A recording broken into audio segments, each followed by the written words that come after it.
dosen di Universitas Sumatera Utara ya.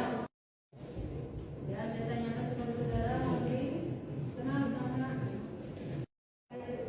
bahwa saya akan memberikan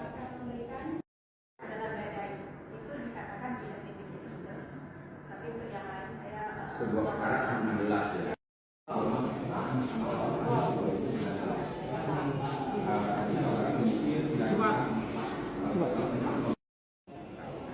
Apakah itu ada hubungannya dengan baik, terima kasih. gitu ya, saudara Karabo ya. Jadi nanti sidang akan ditunda pada hari Kamis tanggal 9 atau 7 bulan. Nanti Bapak lihat di situ kapan putusannya. Jadi Bapak nggak usah datang ya. Sidang yang akan Langsung kita rekod ya. kok. Sidang yang akan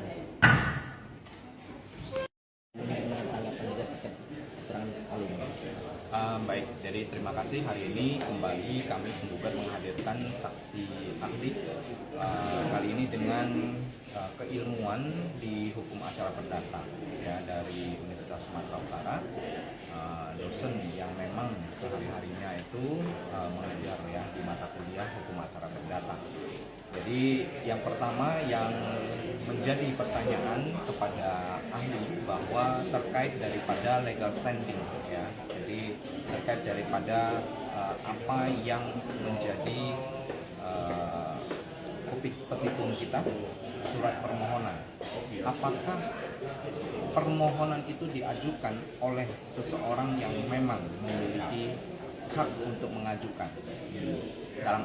Dalam arti kita mempertanyakan bahwa seseorang yang mengaku ahli waris tetapi dalam pembuktiannya hanya berupa fotokopi dari fotokopi di persidangan lalu ya, bahkan di persidangan kali ini tidak pernah ada pembuktian baik dokumen maupun dari saksi dari pihak tergugat ya. Perlu digarisbawahi bahwa di persidangan kali ini tidak pernah ada dihadirkan bukti apapun terkait dokumen, fotokopi sertifikat, fotokopi surat keterangan ahli waris maupun ya, kehadiran yang menegaskan atau menyatakan adanya surat keterangan ahli waris tersebut. Artinya dalam pertanyaannya dan ditegaskan oleh saksi ahli bahwa kekuatan pembuktian menjadi gugur atau tidak ada, sehingga patutlah majelis hakim ya dalam hal ini kita dapat berpendapat bahwa tidak mengakui atau tidak bisa membenarkan ya terkait daripada legalitas permohonan atau pemohon sertifikat permohonan daripada surat permohonan eksekusi. Ya, itu yang pertama, bahwa tidak pernah hadir sama sekali, tidak ada dokumen apapun yang membuktikan di persidangan ini bahwa pemohon eksekusi adalah ahli waris yang sah. Itu catatan pertama. Berbicara tentang poin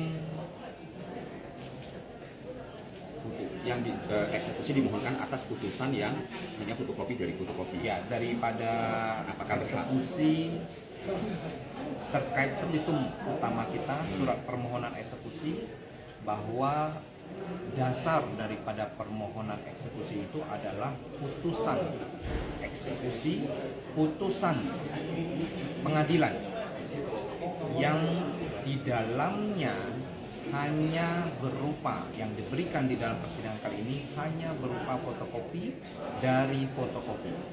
Pertanyaan tersebut kami tanyakan kepada saudara saksi ahli, dan dari saksi ahli menyatakan dengan tegas bahwa kembali kepada pembuktian yang sesuai Undang-Undang Hukum Acara Perdata, bahwa fotokopi dari fotokopi tidak memiliki kekuatan hukum, sehingga beban pembuktiannya adalah tidak ada sama sekali. Poin untuk nomor 2 bahwa terkait daripada dasar ya surat permohonan yang sedang kita gugat. Kemudian untuk poin yang mempertanyakan ya terkait Kan terkait daripada nebis in idem. Nebis in idem ini adalah satu objek atau apapun lah putusan yang bagaimana terhadap saudara saksi ahli. Bagaimana yang disebutkan sebagai nebis in idem. Dalam jawabannya dengan tegas kembali saksi ahli menegaskan bahwa harus ada unsur dari para pihak yang sama, kemudian objek yang sama, ya, baru kemudian putusan itu bisa menjadi nebis in idem, ya. Jadi dalam perkara kali ini jelas bahwa para pihak yang berperkara itu sudah tidak sama dengan putusan yang terdahulu. Itu yang pertama. Ya, sebagian daripada penggugat bahkan tidak kenal atau tidak tahu sama sekali terhadap perkara yang lalu. Terbukti dengan terbitnya sertifikat permohonan yang sudah sangat jelas pembuktian sertifikat hak milik.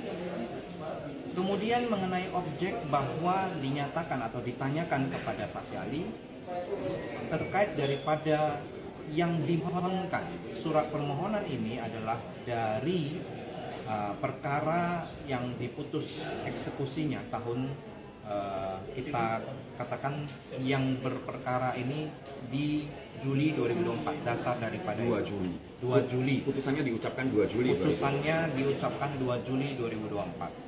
Kemudian dilakukanlah gugatan ini. Maka terhadap objek yang belum pernah ada putusan inkrah, maka dinyatakan oleh saksi ahli putusan nebis itu tidak dibenarkan. Artinya apa yang kita gugat hari ini berupa surat permohonan itu tidak ada berupa objek yang sama, sehingga seharusnya sepatutnya nantinya majelis hakim dapat mempertimbangkan bahwa lakukanlah gugatan ini.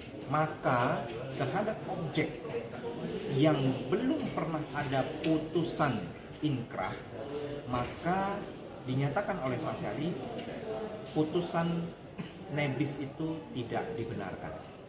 Artinya apa yang kita gugat hari ini berupa surat permohonan itu tidak ada berupa objek yang sama, sehingga seharusnya sepatutnya nantinya majelis hakim dapat mempertimbangkan bahwa putusan nebis itu menurut ahli tidak pas, tidak benar, karena unsur daripada objek tersebut sudah tidak sama.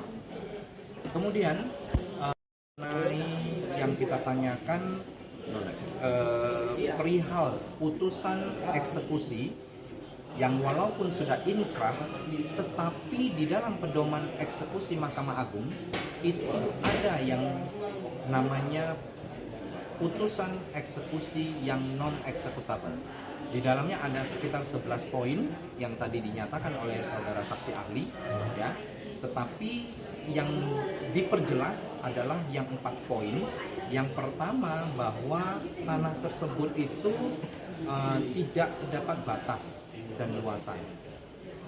Itu tidak boleh dieksekusi walaupun sudah memiliki kekuatan eksekutable. Artinya dalam putusan yang diajukan tidak terdapat, di dalam amar putusan tersebut tidak terdapat batas-batas luasan, jumlah, dan lain-lain hal. Kemudian poin yang selanjutnya adalah bahwa terkait daripada tanah tersebut itu para pihaknya sudah berbeda. Kemudian bahwa objek yang ada sudah musnah. Musnah itu artinya di dalam perkara kali ini bahwa yang pertama kali dengan yang sekarang sudah mengalami perubahan. Sudah tidak sama daripada putusan yang sebelumnya. Yang kemudian selanjutnya adalah bahwa tanah tersebut sudah menjadi tanah negara. Dalam pembuktian kita, ya, di pemeriksaan saksi kita menunjukkan, ya, kita masukkan juga sebagai bukti sertifikat hak milik resmi, ya. Di dalamnya jelas terdapat sumber hak, ya. Alas itu adalah bahwa berupa tanah yang dikuasai oleh negara. Artinya tanah-tanah yang kemudian sedang berada di dalam penguasaan negara yang sudah diterbitkan sertifikat hak miliknya itu, jika terdapat putusan eksekusi, maka sesuai pedoman eksekusi yang dinyatakan tadi oleh saksi ahli, maka secara otomatis menjadi putusan yang non executable. Ya. Kemudian oleh saudara dari majelis hakim bahkan mempertegas pernyataan bahwa bagaimana jika di dalam putusan, ya tadi saudara majelis juga mempertanyakan bagaimana kalau tadi yang sudah tanah negara yang tidak dapat dieksekusi itu artinya sudah ada SHM-nya, apakah masih dapat dieksekusi? Saksi ahli jelas menyatakan sesuai pedoman eksekusi bahwa tidak dapat dieksekusi. Ya, kemudian di dalam pertanyaan majelis hakim selanjutnya yang juga mempertegas poin yang kita tanyakan adalah mengenai gugatan Uiverba Bifurat, ya, gugatan serta merta, yang mana di dalam putusan yang 2024 terbaru dinyatakan di sana bahwa pelaksanaan eksekusi itu tidak bisa dilakukan karena dasar putusan yang lalu tidak terdapat batas-batas luas tanah dan lain-lain. Sejalan dengan itu, majelis mempertanyakan apakah ada hal lain yang harus dilakukan jika terkait daripada eksekusi atau putusan non-executable. Maka kita menegaskan kembali bahwa terhadap putusan tersebut harus dilakukan gugatan serta-merta. Gugatan serta-merta mengenai luas tanah, mengenai berapa unit, batas-batas kepemilikan, ya, baru kemudian bisa dilanjutkan untuk selanjutnya. Bagaimana kemudian jika tidak dilakukan gugatan serta-merta? Maka kembali kepada putusan tadi yang mengenai putusan eksekusi Mahkamah Agung, pedomannya menyatakan bahwa putusan eksekusi tersebut tidak dapat dijalankan, ya, sesuai pedoman eksekusi Mahkamah Agung. Kemudian poin terakhir yang kemudian kita tanyakan dan lebih mempertegas kembali bahwa kenyataan dengan adanya surat permohonan eksekusi kemudian dilanjutkan dengan adanya unmanning dan dilanjutkan adanya permohonan pencocokan, ya, atau dengan kata lain constatering yang memang diwajibkan, ya, melalui PP tadi ada aturan yang dijelaskan dan ditunjuk oleh saksi ahli. Ya, PP juga itu pedoman Mahkamah Agung. Pedoman Mahkamah bahwa memang diwajibkan constatering itu ada pernyataan wajib ada hadir Badan Pertahanan Nasional atau BPN untuk melakukan pencocokan yang dalam hal ini diberikan kewenangan oleh undang-undang untuk melakukan ukur-ukur tanah, batas-batas dan lain-lain. Apa dasar pengukuran dan lain-lain hal tersebut di dalam constatering? Kembali kepada putusan sesuai dengan surat permohonan dasar daripada itu. Sedangkan kita tahu dengan jelas bahwa terkait kembali kepada putusan yang menjadi dasar surat permohonan eksekusi tersebut, di dalamnya tidak terdapat batas-batas. Di dalamnya tidak ada mengenai berapa jumlah unit dan lain-lain.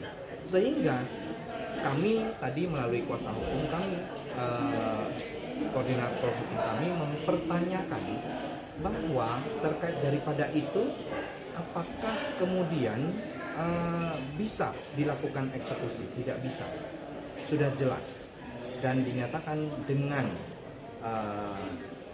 tegas sesuai pedoman eksekusi. Maka kalau constatering tidak dilakukan, ya, tidak dijalankan, itu menjadi, maka kalau constatering tidak dilakukan, ya, tidak dijalankan, itu menjadi bagian daripada satu prosedur atau hukum acara yang cacat. Dengan tidak hadirnya BPN, dengan cacatnya prosedur constatering, maka yang menjadi dasar daripada penetapan eksekusi oleh pengadilan negeri kemudian itu menjadi gugur dengan sendirinya. karena dasar kuasa kering itu sendiri juga tidak jelas, tidak hadirnya PPN, ya, sehingga penetapan eksekusi juga menurut saudara saksi ahli juga kemudian menjadi tidak sah, ya, sehingga apa yang kemudian tadi disampaikan oleh saudara saksi ahli dan kemudian ditanyakan kembali oleh majelis hakim dengan konsisten dan memang sesuai dengan pedoman eksekusi Mahkamah Agung, sesuai dengan PP ya tahun 2021 dan aturan lain yang tadi dijelaskan oleh saudara saksi ahli, bahwa ya terkait daripada apa yang menjadi gugatan kami berupa surat permohonan eksekusi ini, yang pertama legal standing tidak dapat dibuktikan sebagai saksi ahli itu sudah gugur, ya. Yang kedua mengenai bagaimana pembuktian, tidak pernah ada dasar pembuktiannya, putusannya hanya berupa fotokopi daripada fotokopi, ya. Orangnya tidak pernah hadir untuk membuktikan bahwa memang ada surat keterangan ahli waris yang asli dan sah. Itu juga sudah gugur dalam permohonan sebagai yang memiliki legal standing, ya. Kemudian terkait daripada selanjutnya adalah eksekusi yang tadi berdasarkan putusan yang tidak sesuai dan lain-lain, itu ya kita hari ini sidang terakhir untuk pembuktian di dalam saksi ahli. Kita cukup optimis bahwa dalam berjalannya ya perjuangan kita selama kurang lebih hampir 1 tahun dari sejak eksekusi pertama, ya hampir setengah tahun lebih dari sejak gugatan kita masukkan, kami melihat bahwa dalam perkara ini tidak ada sekalipun dari pihak tergugat membuktikan sebaliknya. Karena apa? Dengan ketidakhadiran mereka, maka apapun yang menjadi pembuktian kita, apapun yang tidak dibuktikan oleh mereka, maka sejatinya majelis hakim tidak boleh mempertimbangkan segala yang menjadi pembuktian. Apalagi tidak hadir, maka tidak ada pembuktian apapun. Jadi kami tentu memohon dengan sangat bijak ya, mudah-mudahan terhadap majelis hakim, kami percaya fakta-fakta yang telah kami hadirkan di dalam persidangan, bukti, saksi fakta, saksi ahli, ya itu dapat kemudian menjadi pertimbangan majelis hakim melihat dengan kenyataan sebenarnya apa yang sudah kami hadirkan, apa yang menjadi fakta di lapangan. Jadi bukan dari kata orang dan lain-lain. Harapan kami tentu saja minggu depan kita akan melakukan kesimpulan ya, agenda kesimpulan. Di dalamnya kami akan menerangkan dengan secara menyeluruh ya. Sekali lagi harapan kami majelis hakim dapat kemudian memutus sesuai dengan apa yang kami gugat ya. Artinya dalam pembuktian ahli waris legal standingnya itu tidak pernah ada. Karena tidak pernah dibuktikan, maka sejatinya dipertimbangkan memang tidak pernah terbukti. Sehingga apa yang menjadi gugatan kita bahwa legal standing itu tidak sah, itu akan menjadi hal yang mudah untuk majelis hakim. Karena memang tidak pernah ada pembuktian sama sekali. Ya, kemudian terkait daripada sah surat permohonan eksekusi. Tadi sudah dijelaskan dalam perjalanannya ya, fakta-fakta, saksi ahli, saksi fakta yang kita hadirkan ya dalam hukum agraria terkait sahnya penguasaan fisik yang dilakukan oleh klien kami. Bukan hanya yang bersertifikat. Majelis hakim kami bermohon bahwa bukan hanya yang bersertifikat resmi yang telah melalui prosedur negara kemudian terbit sertifikat amil, tapi juga klien kami yang memiliki surat penguasaan fisik resmi yang memang dalam kenyataannya melakukan penguasaan fisik ya yang dibuktikan dari surat pernyataan kelurahan, maka sejatinya semua sesuai dengan Undang-Undang Agraria patut dinyatakan sebagai pemilik yang sah. Karena penguasaan fisik juga terdapat di dalam Undang-Undang Hukum Agraria. Hanya ditambah peningkatannya melakukan penguasaan selama di atas 20 tahun jika mereka mampu, jika mereka memiliki keuangan yang baik, maka mereka yang memiliki hak penuh untuk dapat memohon sertifikat hak milik. Jadi walaupun penggugat kita ada yang sebagian sertifikat hak milik, sebagian adalah surat penguasaan fisik, tetapi semua klien kami sesuai Undang-Undang Hukum Agraria adalah merupakan pemilik yang sah dan diakui secara undang-undang.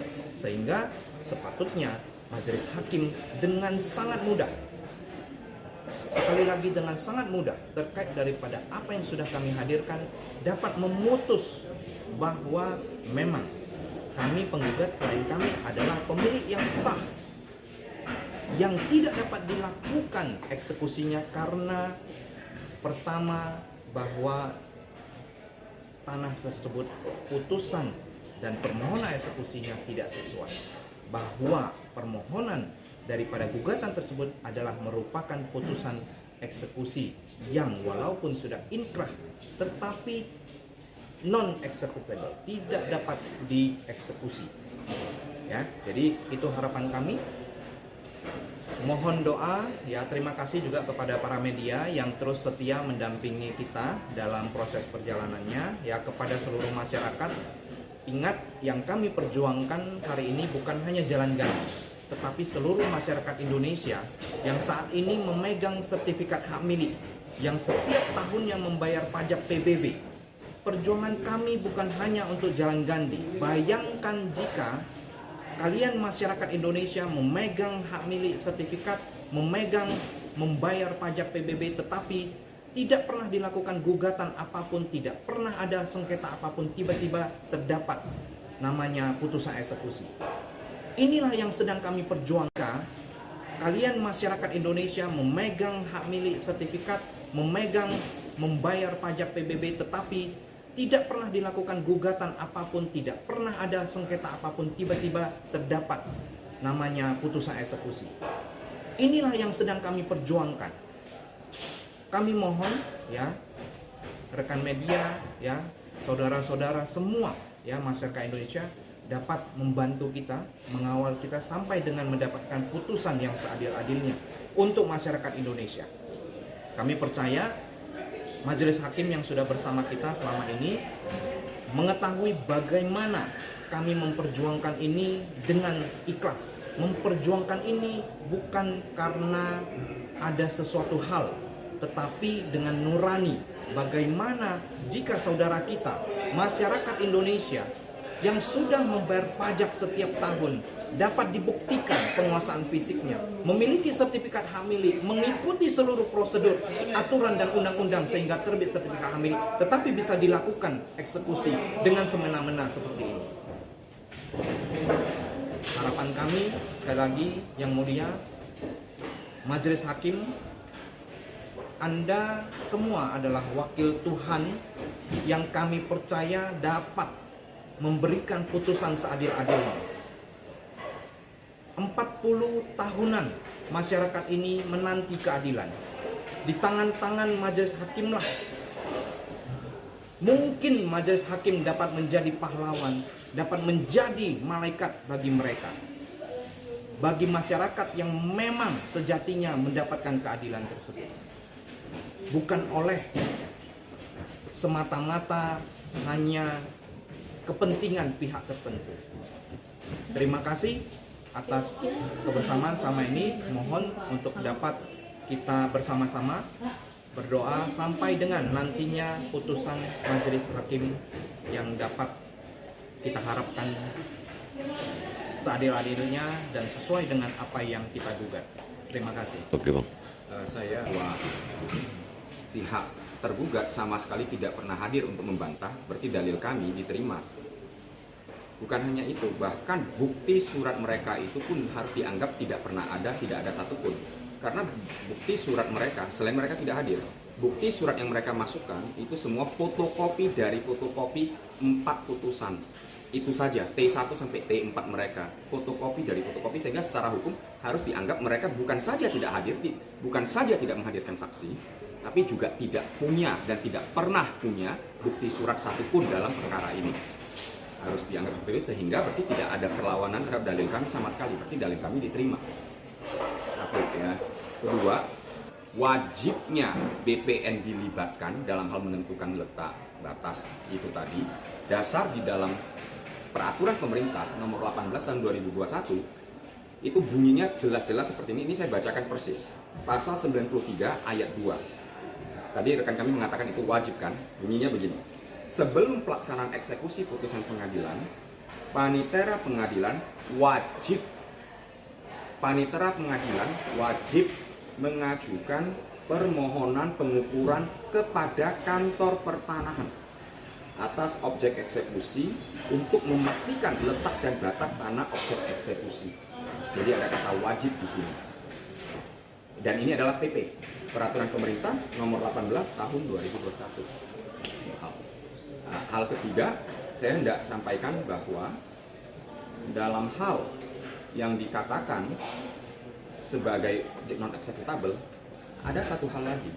Objek kalau saat warga sudah pernah membongkar rumah lama dan membangun baru, maka dalam hal non eksekutable tadi salah satu kriteria yang disebut ahli adalah objek sudah musnah. Sedangkan perintah putusan yang digadang-gadang, kita nggak pernah tahu juga benar atau enggaknya ada putusan itu, tapi yang digadang-gadang oleh pihak tergugat adalah yang bunyi amarnya agar mengosongkan rumah milik penggugat. Kalau rumah itu sudah musnah, berarti ini non eksekutable karena objeknya sudah musnah, nggak bisa dikosongkan lagi. Kemudian, dalam hal nebis in idem, sangat patut dicatat bahwa objek gugatan yang sekarang ini adanya 17 Juli 2024 timbulnya objek ini, yaitu surat permohonan eksekusi dari pihak tergugat. Ini yang kami gugat sekarang. Surat permohonan eksekusi ini tertanggal 17 Juli 2024. Sedangkan kalau mau ditentukan nebis in idem atau tidaknya, putusan yang belakangan yang terkini sebelum adanya surat itu adalah tertanggal 2 Juli 2024, putusan nomor 28 bantahan tahun 2024. Itu diucapkan pada tanggal 2 Juli 2024, sedangkan surat dia adalah 17 Juli 2024. Jadi tidak mungkin nebis, karena pada saat putusan ini diucapkan di persidangan pun, putusan yang terkini terakhir dari rangkaian dari yang 80-an itu, yang terakhir pun ketika diucapkan, objek yang sedang kami gugat sekarang belum ada. Sehingga jelas itu objek yang belum pernah ada, objeknya berbeda, dan objek yang belum pernah ditentukan status hukumnya oleh sebuah putusan pengadilan. Nah, tentang bagaimana bahwa tergugat itu tidak berhak tidak berhak memasukkan surat permohonan eksekusi kepada pengadilan negeri, ada dua hal lagi yang membuat dia tidak berhak. Satu, menurut putusan yang tadi 2 Juli 2024 diucapkan itu, dia wajib melakukan dulu gugatan with forbar difura. Sebelum dia lakukan itu berarti dia tidak berhak mengajukan surat seperti itu. Kedua, dengan bunyi amar yang hendak dia ajukan eksekusinya, yaitu agar mengosongkan rumah penggugat, dengan bunyi seperti itu, tidak ada letak, tidak ada batas, maka dia tidak berhak membuat surat permohonan eksekusi yang isinya dia menentukan sendiri objeknya di mana. Dan nyatanya isi suratnya begitu. Nyatanya isi suratnya dia menyatakan objeknya adalah Jalan Gandhi nomor sekian nomor sekian. Sedangkan dia merujuk pada putusan yang fotokopi dari fotokopi itu yang menurut dia ada, kita juga nggak tahu ada atau enggak, tapi bunyinya adalah agar mengosongkan rumah milik penggugat tanpa lokasi. Sedangkan surat permohonan eksekusinya dia secara sepihak menentukan objeknya yang mana saja, lokasinya yang mana saja, sehingga itu membuat dia tidak berhak juga membuat surat seperti itu. Nah, itu hal-hal yang membuat surat objek gugatan kami sekarang ini, surat permohonan eksekusi tertanggal 17 Juli 2024 tidak sah dan harusnya secara hukum dianggap tidak sah. Demikian, terima kasih. Oke bang, maksudnya. Oh bang, tadi siapa nama ahlinya bang? Syarifah Nisa Andriati. Syarifah Nisa Andriati. Dari Sumatera Utara. Fakultas Hukum dan Pasca Sarjana.